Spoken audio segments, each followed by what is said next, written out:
Deborah, there's something I need to talk to you about. Is now a good time? Oh, Lane. What is it? What's on your mind? Well, actually, I'm pregnant. Oh, really? Pregnant, huh? Yes, I haven't been feeling well lately. I missed my period, so I went to the doctor today, and that's when I found out. I see. You seem calm about it. Well, I wasn't sure what to expect, but I felt like I needed to tell you, especially since Dan told me I should talk to you. He said it was important, and I agreed. You're right to tell me.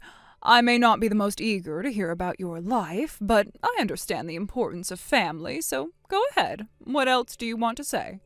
You don't seem particularly interested in my pregnancy. Well, Dan did tell me to talk to you, so here I am. To be honest, I don't have much to say. It's not that I don't care, but I'm more focused on other things right now. Okay, well, I guess that makes sense. Anyway, I just wanted to let you know about it. It wasn't planned, but here we are. I understand. It's a lot to handle, especially when it's unexpected.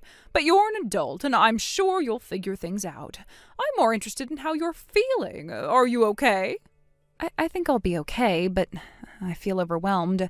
This news came out of nowhere, and you know how I've been feeling lately. It's been a lot to process. I can't say I fully understand, but I suppose I can relate by some extent. Life can throw unexpected things our way, but we all just have to deal with it in our own way. But I'm sure this won't be easy. Yeah, I'm sure it won't be, but I'm doing my best to take it in stride. Well, Lane, I've been thinking about children a lot lately, too. Children? What about them? You know, Amy had her baby not too long ago. I'm sure you've heard about it. Of course I've heard about it. What does that have to do with me? Are you trying to draw some kind of connection? Lane, I've been thinking a lot about how I want to treat my grandchildren. You see, I want to be fair and I want to love them equally. All my grandchildren should feel the same amount of love and attention. I understand that, but I'm not sure how that relates to my pregnancy. Are you implying something? I'm sure you'll understand once I explain. You see, I want to be able to spoil my first grandchild, Amy's daughter, for a while. She's the first one, and I feel like I should shower her with all my love and care. That's fine. I understand that you want to enjoy the time with her, but what does that have to do with my pregnancy? Why does that even matter right now? Lane, if you have another child right away, things will be different. And I don't want that. I don't want to have to split my attention between two children of the same age. I want my first grandchild to feel special. If another child comes along now, it will complicate things. Why does that have to complicate things? Each child should be loved equally, regardless of age or birth order. Why are you putting these kinds of limits on it? I've told you how I feel. I know it's not easy to understand, but that's just how it is. If another baby is born too soon, it'll feel like a competition, and I don't want that for any of my grandchildren. It wouldn't be fair. But that doesn't make sense. You can love two children the same way. It doesn't have to be about competition. Each one can have their place in the family. You just don't get it. It's not that simple. I know myself well enough to know that if another child is born too soon, I won't be able to help favoring the first one. It's human nature. Maybe it's human nature for you, but it doesn't have to be. You can control that. You can choose not to favor one child over another. I'm telling you I can't. It would just happen naturally, whether I want it to or not. You see, when the first child gets all the attention, it's hard not to spoil them. And if a second child arrives too soon, I'm afraid they'll be left out. It's just how things work out. I don't know if I believe that. You're making it sound like it's inevitable that one child will be treated better than the other, but I don't think that has to be the case. You really are stubborn, aren't you? Fine, let me make it clearer for you. I want to wait until Amy's daughter is older before we have another grandchild. This way there won't be any conflicts or hard feelings between the two. I'm still not sure I understand why you feel that way. But, okay, I'll listen. If you want to wait, then we can talk about it. But why is it so important for you that I give up on having this baby? Because if you have a baby now, it will ruin everything. I want to be able to spoil my first grandchild without feeling guilty, and I won't be able to do that if you have another child right away. It's just how it is. I know it's not what you want to hear, but it's the truth. This isn't just about you, Deborah. You're asking me to give up on something that's already happening. You can't just expect me to throw it all away because of your preferences. Well, you should. You need to think about the bigger picture here. Your child is still young, and it's not too late to change your mind. I'm asking you to wait, and I think you should. No, Deborah, I'm not going to give up on my child. This is a life we're talking about. You can't just tell me to forget about it. I won't do that. You really don't understand, do you? Fine, if you won't listen, then maybe you should just leave Dan. If you're not going to follow my advice, then there's nothing else to talk about. You want me to leave my husband? Because of this? I can't believe what I'm hearing. This isn't just about me. This is about a life that I'm carrying. And you want me to give that up for your convenience? Yes, because you're being unreasonable. You're putting your own feelings above the good of the family. If you cared about the family, you would listen to me. Well, I care about my family too. But I won't let anyone tell me what to do with my life, especially not when it comes to my child. This is my decision, and I won't be swayed by anyone, not even you. Then go ahead and make your choice. But don't expect me to support you when you choose a path that hurts the family. Fine. If that's how it is, then I'll talk to Dan.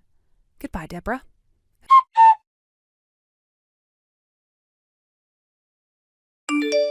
Lane, it's been a long time, hasn't it? Has it really been 5 years? Oh, time has passed so quickly. But now I need to speak with you about something important. Who is this? Huh? Oh, that's a rather rude way to start a conversation, don't you think? After 5 years of silence and no contact from you, suddenly you call me out of the blue to say you have something to talk about? At first, I honestly didn't even recognize your voice. So, what is it that you want now? Well, let's start with the basics. You've had your child, right? Was it a boy or girl?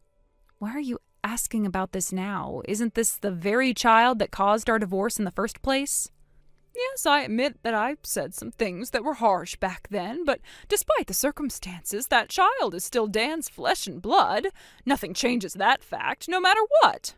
Well, it's not as simple as you're making it sound. It's a boy, by the way. Oh, a boy, huh? I'm sure he's adorable. Probably takes after Shinji, right? He must be a real cutie. Why are you bringing this up now? The reason I'm bringing it up is that Dan remarried 3 years ago. The woman he married comes from a good family, very well off, and I'm sure you would agree that she's more suited to him than you ever were. Is that so? Yes, and the thing is, she's been unable to have children of her own. She's infertile, and no matter how hard they tried, they couldn't have a baby. I see. So here's the thing. She's interested in adopting your son, all right? She wants him to come live with them, and of course we'd be willing to compensate you for it. No, absolutely not. What? You're really not even going to consider it? There's nothing to consider. Why on earth would I let you take my son? But Lane, your son is still Dan's biological child. He belongs in a proper home, a stable home. Instead of raising him alone, don't you think it's better that he grows up in a family that can provide for him properly? My son's happiness is the most important thing to me, and I know what's best for him. That means he stays with me, no matter what you think. Lane, I really don't understand why you can't see this. Why can't you see that this is for his own good? Because I know you, and I know what you've done before. I can't trust you to raise my son, especially after everything that happened with my pregnancy. You're not the kind of people I want my son to be with. You know, I've always thought that people could love a child just as much after they were born, no matter what happened before. I love Shinji, and I'd love your son just as much if he were to come live with us. We would give him all the love he needs, just as we did for Amy's kid. Your reasoning doesn't make sense, and I can't understand why you think it's okay to take my son from me, especially when you already have a grandchild in the picture. Why do you need my son as well? Isn't that just too much? Well, about that, there's something you should know. Amy's ex-husband took their child and disappeared. It seems men can be pretty unreliable, don't you think? Oh, that's terrible, but it's really none of my business. You should be careful, Lane. Don't push me too far. You don't want to see me angry. What's the matter? I don't want anything to do with you, and I am certainly not going to give you my son. You should know why after everything that's happened between us. Stop dragging this on and just hand over the child. If you keep arguing, I'll have to take more drastic measures. Oh, really? And what kind of drastic measures are you talking about? Because let me tell you something. There's one thing I need to set straight here. What's that? I'm remarried, and I'm not single anymore. My new husband treats my son as if he were his own flesh and blood. That's another reason why I can't just give my son to you. So what? Who you've married doesn't concern me one bit. Well, what if my new husband is Dan's direct superior at work? What? Yes, I only found out after we got married, but it turns out he's been dealing with some issues at work.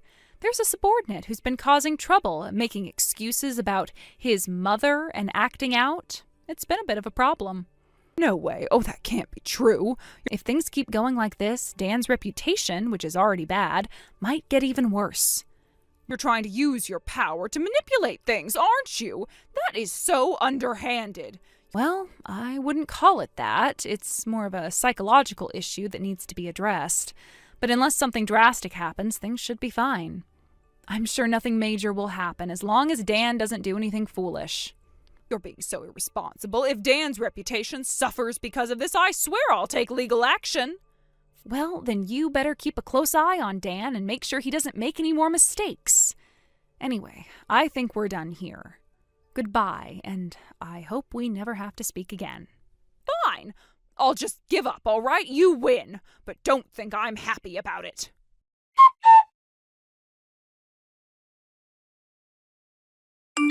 At first glance, it seemed like my former mother-in-law had reluctantly accepted the situation and stepped back.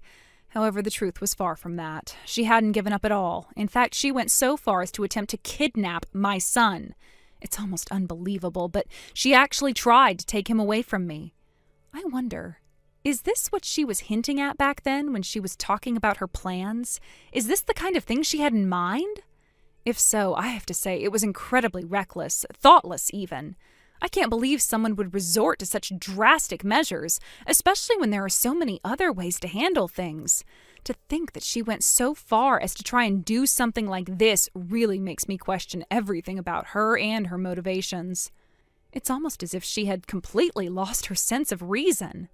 The kidnapping attempt didn't succeed, thankfully, but it was a shocking and terrifying experience. My former husband, who had apparently been complicit in this insane plan, was arrested. And now his life is in shambles, not to mention his reputation, which has absolutely been ruined. He was already walking a fine line in his professional life, and this incident had pushed him over the edge. It's not just about his career anymore. This is something much worse.